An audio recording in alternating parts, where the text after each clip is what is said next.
Queridos irmãos e irmãs, nosso Senhor continua a rezar a sua oração sacerdotal por nós. Continuamos no capítulo 17 do Evangelho de São João. E hoje eu destacaria 3 pedidos que Jesus faz por nós. Rezando por nós, seus discípulos, Jesus pede que nós sejamos um, que nós sejamos livres do maligno e que nós sejamos consagrados na verdade. 3 pedidos que Jesus faz ao Pai por nós. Para que nós sejamos um. Jesus sabe que a unidade dos seus discípulos é o melhor testemunho que nós poderíamos e não damos do seu Evangelho. Por isso Jesus reza ao Pai pedindo para que a nossa unidade seja a imagem da unidade dele como Pai, para que nós aprendamos a contemplar Deus na sua trina unidade e construir entre nós também esta mesma unidade.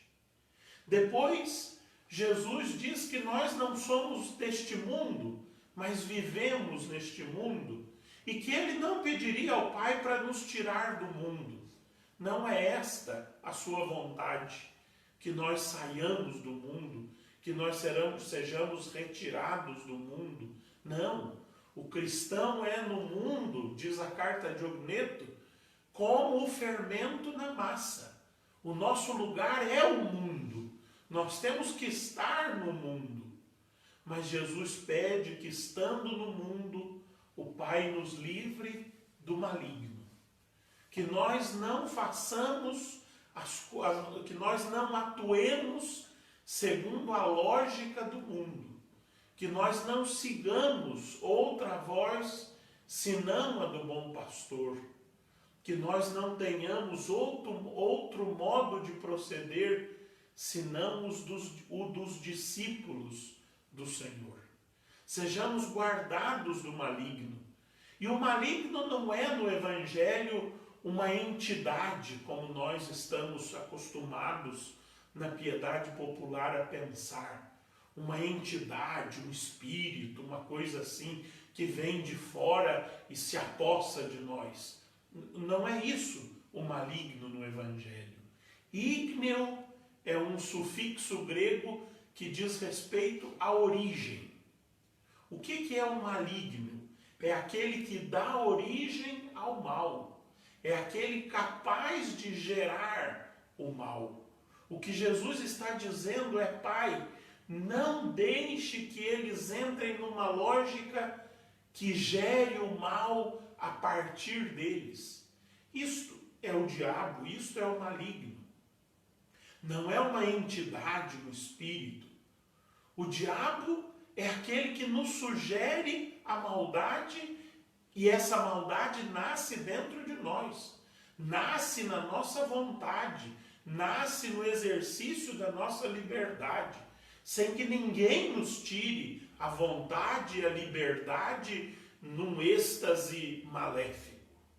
Não, o mal atua na nossa consciência, gerando, semeando as suas más sementes no nosso coração, quando nós as deixamos germinar, crescer, florescer e frutificar. Por isso Jesus pede que o Pai nos livre do maligno, este semeador de males, este gerador de males, para que nós não demos ouvido ao ladrão, ao lobo, ao falso pastor, mas apenas estejamos afinados com o timbre do bom pastor. E por fim, Jesus pede ao Pai por nós, no Evangelho de hoje, que Ele nos consagre na verdade. Como é necessário, nos dias atuais, que nós sejamos consagrados na verdade. Nós vivemos na era da fake news. E a fake news é o contrário da verdade. é a instituição da mentira, do vale tudo para dar aso à maldade que nasce no coração do homem. Por isso o cristão é aquele que é consagrado na verdade, ou seja, a verdade sempre, a verdade acima de tudo, a verdade mesmo que ela seja sinônimo do nosso prejuízo. Podemos ter prejuízos, perder, ser derrotados, mas não podemos usar das artimanhas do maligno, como é a fake news, como são todas as mentiras, pois o diabo é o pai da mentira. Nós não somos consagrados na mentira porque não somos filhos do pai da mentira. Somos consagrados na verdade, porque somos filhos do Deus verdadeiro. E Jesus nos consagra, e Jesus pede ao Pai que nos consagre, dizendo: eu me consagrei por eles, eu me entreguei por eles, e agora eu te peço, Pai, que os consagre na verdade. Jesus pediu ao Pai por nós. Como eu dizia ontem para vocês, me consola muito pensar que Jesus rezou por mim. E agora não de forma genérica, não rezou de forma genérica. Jesus rezou por mim e pediu pela unidade dos cristãos, para que nós fôssemos consagrados na verdade, e pediu também que nós sejamos dele. 3 ideias também da primeira leitura. Paulo, no seu discurso aos anciãos, aos presbíteros de Éfeso, em Mileto, ele nos deixa 3 coisas do seu ministério aparecer. Primeiro, ele encarrega os presbíteros, os anciãos, os líderes das primeiras comunidades, o pastoreio do rebanho. É muito bonito ouvir da boca de Paulo: cuidai de vós mesmos e de todo o rebanho sobre o qual o Espírito Santo vos colocou como guardas, para pastorear a igreja de Deus, que ele adquiriu com o sangue do seu próprio Filho. Paulo chama a atenção dos líderes da igreja para esse cuidado de pastor com o seu rebanho.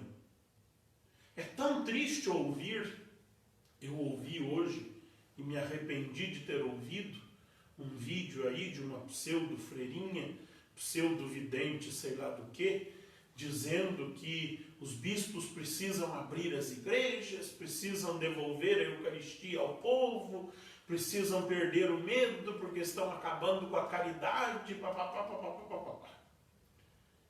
É tão triste quando nós vemos isso dentro da igreja, porque os nossos bispos e nós padres fazemos o que fazemos porque estamos cumprindo aquilo que Paulo nos pede. Cuidar do rebanho de Cristo, que o Espírito nos colocou como guardas. E esse rebanho não é um rebanho qualquer, é um rebanho adquirido com o sangue do Filho de Deus. É esta noção de responsabilidade que move os nossos bispos e que move a nós presbíteros, para que, embora, lá dizia a pseudo-freirinha, embora estejam fazendo filas para receber cestas básicas, estejam fazendo filas para receber o auxílio emergencial, por que é que não poderiam fazer filas para receber a comunhão, já que Deus nunca ia transmitir o vírus? Pois é, não fazemos fila para a comunhão porque nossos presbíteros e episcopos têm a responsabilidade, a noção da responsabilidade que muitas vezes as nossas lideranças políticas não têm. E por isso as nossas igrejas continuam fechadas e vão continuar fechadas até que abri-las não seja entregar o nosso rebanho ao risco da pandemia. É esta responsabilidade que nos move.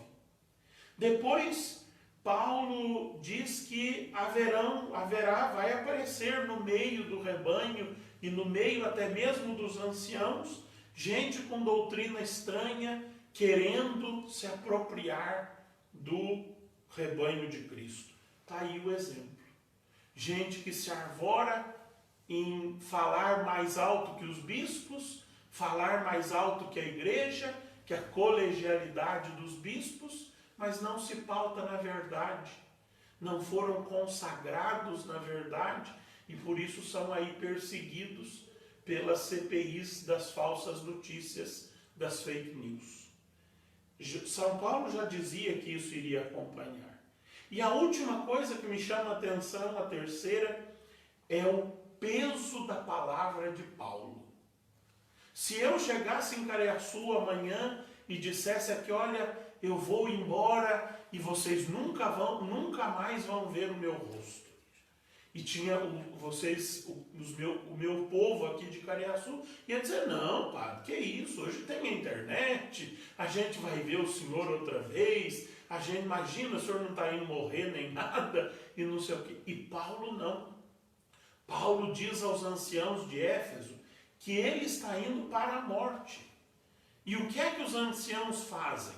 Não tentam dissuadir Paulo. Não pense nisso, não vai ser assim. Não.